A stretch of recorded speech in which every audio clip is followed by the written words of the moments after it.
He's a practitioner of neuro-linguistic programming and Ericksonian hypnosis. That just sounds like self-help, dude. Yeah, textbook. That sounds like neurological self-help, dude. Okay, so not to bash on Tony. I'm not really sure. Maybe his stuff works. I'm not sure. But here's an example of someone who apparently made his living off of being self-help, dude. Mm-hmm. Wow, that's interesting that he started when he did, right? So this is pre-internet. Yeah, 1980, early 1980s. Wow. Man, I wonder whether if like nowadays Tony had tried the same thing with the modern tactics, like would it have worked for him, you know? Because if he seems to be an original guy. Yeah. I mean, he was probably, I don't know. I feel like if motivational speakers have been around longer. Is that not true? Do we really think motivational speaking was before the 80s? Do you think like we had time for that? Yeah, that's a good point. I really don't know. Because like, all right, we've talked about this before, but like with the whole like glorifying your struggle, but let's be honest. You know, people did have it worse. And like the standard of living is improved, right? Mm-hmm. Do you think people really needed motivational speakers before like the 70s? Yeah, I guess that's true. Like if you're poor or starving, I've motivation in itself. I've made this argument to people in real life. It's like, all right, let's be real here. Or post 1950s people or 60s, even. Okay, no, I always say this. The person who's under the poverty line, but not on the streets, is living the life of an upper middle class person in the 60s. Yeah. And yet they're called lower middle class because, you know, technology continues to improve. The whole spectrum is moving forward, but you're still on the lower half. Now, it's not everybody, but I know people who are in all technicality below the poverty line that have a full-time job. Mm-hmm. Both parents work, but they have 2 televisions and they live in an apartment that like has internet and stuff. It's like, okay, so if that's the 1960s, you're like the house may not be as big, but man, like the amenities and such, like, or not the amenities, sorry, the access to the internet, the food, not having to worry about food, like for someone who's below the poverty line, like not that bad in comparison to the 60s. And back then they didn't need motivational speakers, you think? I'm just saying. Yeah, like I hear that. Now the middle class people are like, oh, I need a motivational speaker. It's like, oh. It's like, man, you got it good. Or at least, I don't know. Maybe I understand maybe why people need it to get out of ruts and stuff. But I definitely think I think the change, because this has got to be where fake gurus come from. Motivational speakers that didn't need to exist. Right. Because like he just sold books before and stuff. And then now these people realized, okay, so I can go even less away from science and tricking yourself into being, I can sell an idea of making a business or like not needing to improve yourself, but just like finding the right business to just make money on autopilot. That sells even better. Because Tony Robbins had to do those seminars. I'm sure they didn't spend nearly as much money on his books because like a $20 book is not nearly as expensive to buy as a $300 course. Right. So he probably had to grind a lot more than the current gurus. Right. And maybe he has neurological background and yeah. Right. But if he's not a neuroscientist, then it seems like he's not an expert and shouldn't be trying to sell that. And the only thing that he could sell at a motivational talk is how to be a motivational speaker, according to Socrates. But my question for you, I got 2 questions actually before we wrap up. But one is obviously I'm bringing up the fake guru, and I tied this. It was very simple to tie fake guru to you in a paper because they're just in similar lanes. I mean, it's not you, but it's very close. And I wanted to ask how you believe that you're avoiding this fake guru lane, which is sitting in the lane right next to you, which is the genuine productivity habits and tips, or the hard skills of time tracking, time blocking, etc.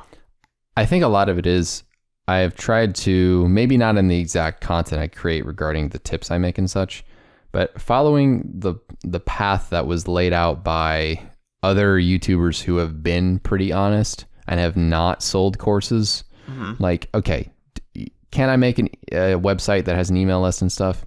Can I make a newsletter? Yeah. Am I selling a course though that has $300 that costs $300? No.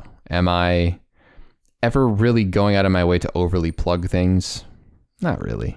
Yeah. Not obnoxiously. In this year, while I had a lot of traction going, did I ever say I'm going to capitalize financially off of this traction? No, I did not, because I could have easily made a Skillshare course, gotten a bunch of signups, gotten the the $10 per person to sign up to Skillshare, gotten some money there, or even worse, as I think a Skillshare is like more of a deep, reasonable thing. It's like you're having people sign up to like tangible skills Netflix. Like people can learn tangible things on Skillshare, right? Right. I could have just sold like a productivity course for like top 10 productivity tips and like sold it for like $100, and that would have been just, or 50 even, like something that was reasonable for my audience, but still would have been dumb. Like, yeah, because there's just no point, because until I feel like I earn bringing value, I want to bring a bunch of value before I ask for anything in return. Okay, because that's what I was going to follow up with, is that although I agree that a trademark of fake gurus is money first, and then we'll talk content, I was curious, like, who, or I guess, like, what does, like, a good example of, like, making revenue off of good skills actually look like? Because I am a firm believer that, like, if you want good content, it's worth paying for. So, like, if someone's, genuinely selling a hard skill through a course, like, what would that look like, and is that justifiable? I think that's completely justifiable. If you really want to like learn how to make great YouTube videos in the sense of cinematography wise, and someone asks you to spend like $50 on a cinematography course, not crazy. A guy named Parker Wallback does that. Really great YouTube videos, but he gives so much content that's like free and really tangibly good for the consumer. And then he also has like an added layer of like, all right, I'll be honest with you, this is this next level of, I will possibly lose clients, or I will like, I'm really making the pool more saturated for my competition. So like, you got to give me something, but I'm not asking you for hundreds and hundreds of dollars for it. Because those who are asking for hundreds and hundreds of dollars for it, generally speaking, in the current fake guru scenario right now, those are the ones you got to look out for. The guy asking for the $50 course, I don't know why it's the case, but they seem to be the ones that actually care.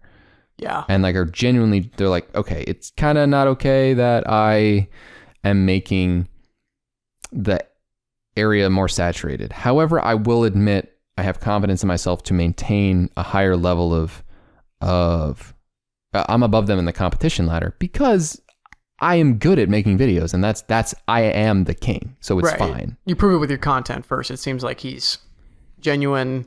He's got good content, and he's just being transparent and showing reason with his price point. Yeah, and it's like, here's an example, right? Man, Cal Newport made a bunch of good books. Tim Ferriss made a bunch of good books. Why the heck didn't Tim Ferriss make a $300 course? Because what would he make it about? Well, I guess actually he has a lot of good crafts at this point. Yeah, he does. And he also has a lot of good tips and tricks regarding how to, like the 4-Hour Workweek could have been a $300 course. Oh, absolutely. But the guys who are bringing you value put it in a $20 book. Right. Do you know why? Because they don't need that sort of extra money because they're making money. It's fine. Exactly. It's like, I don't need to, like, I'm never going to, I'm going to go on a limb and be like, I am never going to ask for anything 3 digits money wise. For a course. I'm never going to do that. If I ever wrote a book, it'd be like $15, $20 because that's just, at that point, I'm hoping that I'm not that money hungry about it. Because I feel like you got to bring value to people. Oh man, I'm getting like, I think you got to bring value to people for, it's like, do you really want the best for these people, or do you want like that extra amount of money? Right. Because that's the distinction. Like if you really cared about them, you'd want them to have it for maybe less and impact them. Seems like with the online influencers, it's not money talks, but a lack of money for my course talks. And people will always say when they're fake gurus, they're like, and the worst part is they will say, okay, you don't want to spend a few $100s. Oh, college ripped you off. Like, oh, you don't want to spend a few $100s. Like you're not willing to do what it takes to be successful. Oh, you didn't succeed in making your Google Ads company. Oh, you didn't do what it takes. It's like, you suck. I hate this thing going around. It's like, why did I go to college when I could have got an undergrad degree at YouTube? Oh my Lord. okay, it's like, yeah, when people say that, I'm like, all right, one, you clearly don't understand the current job environment we're in. Two, you clearly don't understand the statistic about, it's like, oh, well, like this, I'm trying to remember the statistic, how much of American business is like small businesses, whatever that is. What percent are small businesses? I'm not sure what it is, no idea. but I know that whatever that percentage is, it's reasonably high double digits. Let's say like 50. Here's an example: 50 to 60%. 50. Okay. Then riddle me this: what percentage of that is online? Because I'm guaranteeing you, it's 45% brick and mortar. Oh yeah, for sure. So I hate when people do that. Yeah. It's like most of it's brick and mortar. Like 90% of that 50% is brick and mortar businesses. So don't do that. One, never do that. And then probably 80%, if not higher, of those tech ones, they have college degrees. Yeah. Probably. And if they don't, they're Bill Gates.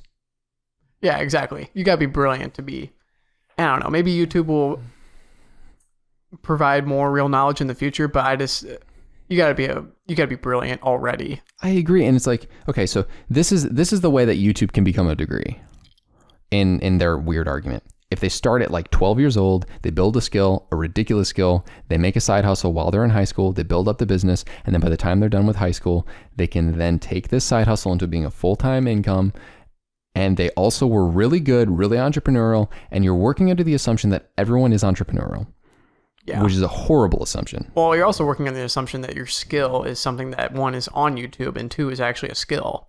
Because as we've shown throughout this podcast, a lot of things are fake skills, like persuasion. Exactly. And it's like, okay, so you can teach a kid at 12 years old how to make good Google ads, right? Mm-hmm. You can eventually get him for years to grind it out and make some sort of small business for himself. But at the end of the day, did he want to do that? This is not everybody, right? Yeah, exactly. So when you're pitching that it is for everybody, it bothers me. Because it's not.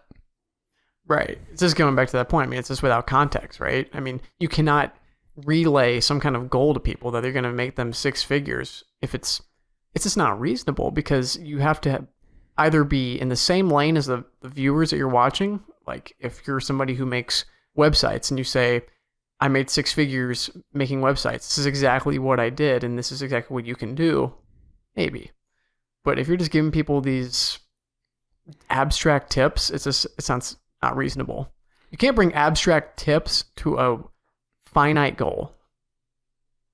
Yes, I agree. But if your goal is just as finite as the tips, or vice versa, then you're fine. Yeah, and what's an interesting problem that I have with it is this. They're pitching